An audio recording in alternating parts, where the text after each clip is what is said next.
Yo, what's going on, guys? Today it is going to be another insane tactics video, so if you are excited, hang around to find out what happens. Do you want an amazing team like this? Well, head over to u7buy.com to get the most cheap and reliable coins on FC24 and use code CLUTCH for 6% off. So guys, before we do get into it, if you haven't already, please smash a like on the video. If you haven't already, it helps a ton. It helps push the videos. It'll be much appreciated. Also, as well, please drop a comment as well if you have any questions at all. Just want to have any general interactions as well. Just drop it down in the comments, and also smash that sub button. We are trying to reach 5,000 subscribers before Christmas. We are getting so much closer. We're nearly at 4.7k now, so you guys are absolutely killing it. It is much appreciated. Also, as well, if you haven't seen, EA have changed weekend league rewards, so now you are guaranteed to get promo packs in rewards.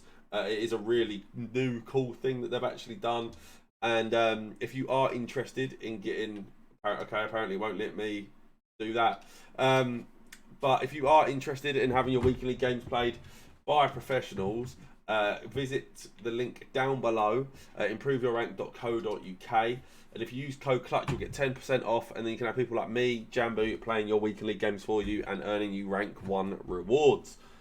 So, like I said, tactics video. It is the 3-5-2. 3-5-2 is a key formation on this game for me. It is one that I will use when I'm attacking, trying to be more aggressive, but also just generally as well. It can be such a good formation, especially if you're a bit more of a passing style of player. It can be such a fun formation to use. So, defensive style is on balanced. Now, this is mainly due to the fact of, like with a 3-back, pressing just doesn't really work too well for me. I find that your centre-backs end up getting dragged out of position, and there just ends up being way too many gaps and holes within the team. So I just tend not to use it personally. So that is why I'm using balanced. Now the width is on 45, mainly just to try and tuck in those centre-backs, make sure they're not too far away from each other. Obviously with the 3-back, they're going to be slightly more stretched out across the pitch. But obviously we will have our wide mids defending as well, but you'll see a bit more about that in the instructions. Now the width is on 50, one of the rare videos without 71 depth. This is mainly because of what I just spoke about with the pressing. I personally don't like to press with a 3 at the back. I just find it can be way too messy, pull way too many players out, and the 71 depth obviously is a good way to press, and it's amazing, but with the 3 back, just not for me. Now, build-up play is on long ball. Now, this is such a perfect build-up play for the 3-5-2. With the left mid, right mid who are staying out wide, you'll have your strikers making in behind runs as well with the 2 strikers. It means you'll get so many good long ball runs, switch runs, all this good stuff. And it just works so perfectly, and it's a great duo as well with the chance creation tactic I'm using, which is direct passing. If you don't know what direct passing does, what it does is your attacking players, it helps them make better in behind runs if they have good attacking positioning and higher sprint speed, acceleration, things like that. So it does just mean you can just be so much more aggressive, so much more attacking when going forward, especially trying to utilize those through balls. You can just really try and thread people through and just really tear your opponent apart. Now our width is on 40, so I do like my left mid, right mid to just be a little bit more narrow when I am in these attacking positions. You'll also see with my instructions how I'm countering it in certain ways, but you'll see a bit more about that in a bit further down the line. But like I said, when I am attacking, I do want the left mid, right mid to cut in, really try and get in the box and just try and contribute towards goals, cutbacks, back post crosses, all that good stuff. Now, and my players in the box is on 6. This is mainly due to the fact of having 2 strikers, a cam, a left mid, right mid. We don't need any more bodies going forward, but we do want the bodies that we do have to get aggressive, get in the box, make good runs for cutbacks and things like that. Just try and put ourselves in as many good goal scoring positions as possible. Now, corners is on 2 as well.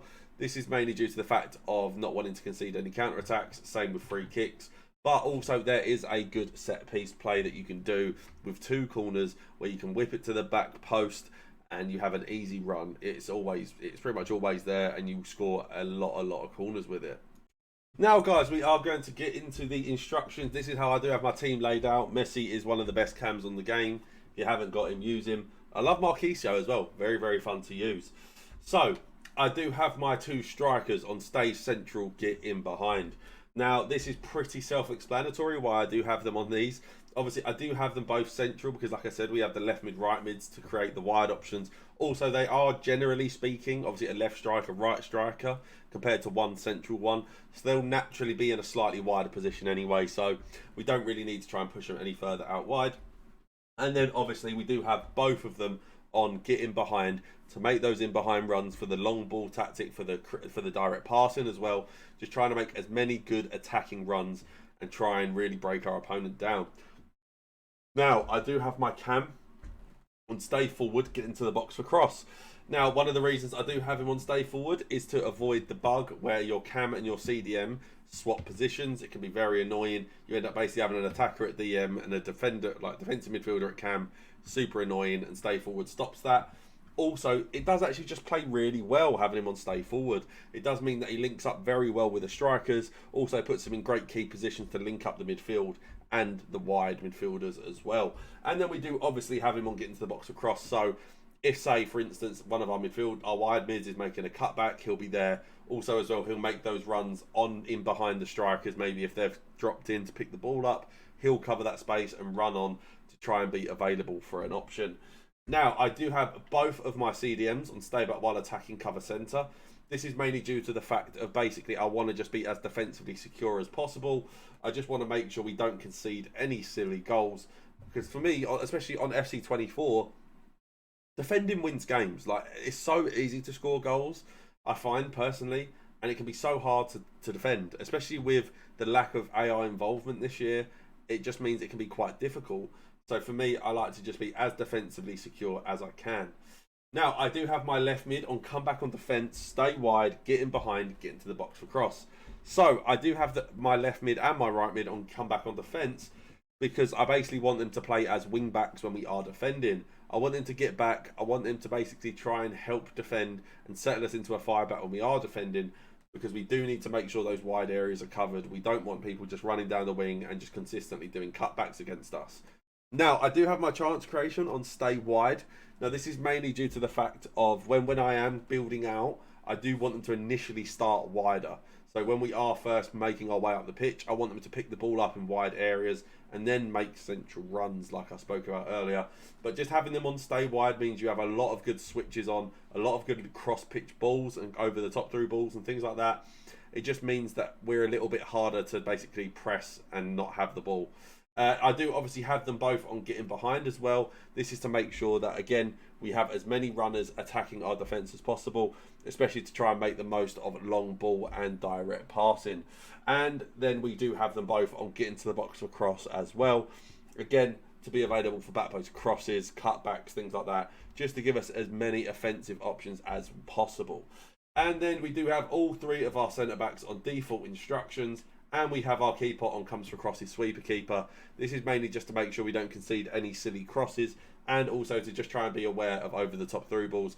Having that goalie on comes for crosses, on sweeper keeper, means he'll try and basically hit the balls away and run out and kick the ball when people play those through balls. So yeah, guys, hopefully you guys did enjoy this video. Again, if you did, please smash a like, and I'll see you guys next time. Peace.